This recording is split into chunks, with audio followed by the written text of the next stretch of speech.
उत्तर भारत के एक छोटे से गांव में सीमा नाम की एक लड़की रहती थी।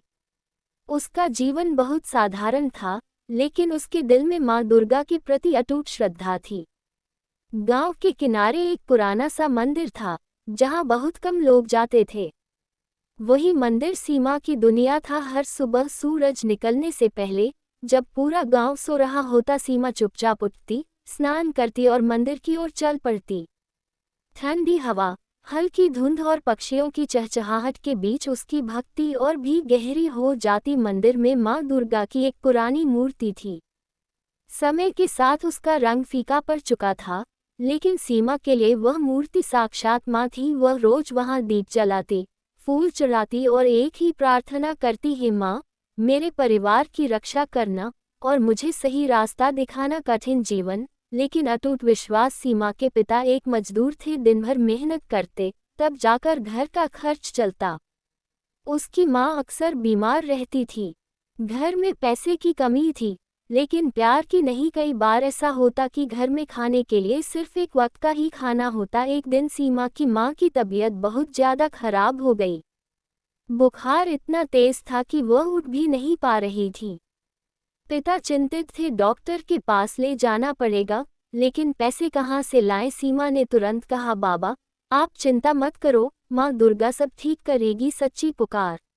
उस दिन सीमा सीधे मंदिर गई। उसकी आंखों में आंसू थे, लेकिन आवाज में विश्वास है। माँ, आपने हमेशा मेरा साथ दिया है, आज मेरी माँ को ठीक कर दो। मैं कुछ नहीं मांगती, बस उनकी जिंदगी बचा लो। वह घंटों वहीं बैठी रही। मंदिर में सन्नाटा था, लेकिन उसके दिल में एक अजीब सी शांति उतर रही थी। पहला संकेत, जब सीमा वापस घर लौटी तो उसने देखा कि उसकी मां का बुखार थोड़ा कम हो गया है। पिता हैरान थे, अभी तो हालत बहुत खराब थी, अचानक कैसे ठीक होने लगी। सीमा मुस्कुरा, मां दुर्गा ने सुन ली मंदिर का रहस्य। अगले दिन जब सीमा मंदिर पहुंची तो उसने कुछ अलग महसूस किया। आज मंदिर में एक बूढ़ी औरत बैठी थी।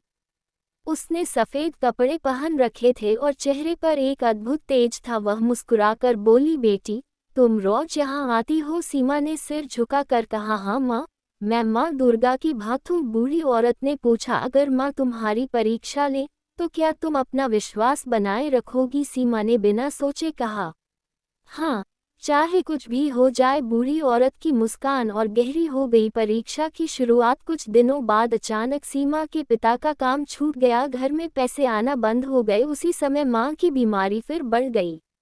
स्थिति पहले से भी ज्यादा खराब हो गई। पिता निराश होकर बोले, अब क्या होगा सीमा? भगवान भी शायद हमारी मदद नहीं करेंगे। लेकिन सीमा का विश्वास नहीं देगा। नहीं बाबा, माँ दुर्गा हमारे साथ है। कठिन रात। उस रात घर में खाने के लिए कुछ नहीं था। सीमा भूखी ही सो गई, लेकिन सोने से पहले उसने माँ दुर्गा का नाम लिया है, माँ, मैं आपकी परीक्षा में कमजोर नहीं पड़ूंगी। चमत्कार का दूसरा चरण। सुबह जब दरवाजा खुला तो सामने एक आदमी खड़ा था। वह बोला, क्या ये रामलाल का घर है?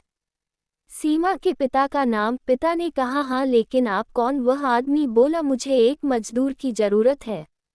किसी ने आपका नाम बताया। अगर आप तैयार हो तो आज से काम शुरू कर सकते हैं। पिता की आंखों में चमक आ गई। सीमा मन ही मन मुस्कुरा रही थी। माँ ने फिर सुन ली रहस्यमयी बूढ़ी औरत। सीमा तुरंत मंदिर भागी। आज वह बूढ़ी औरत फिर वहीं बैठी थी।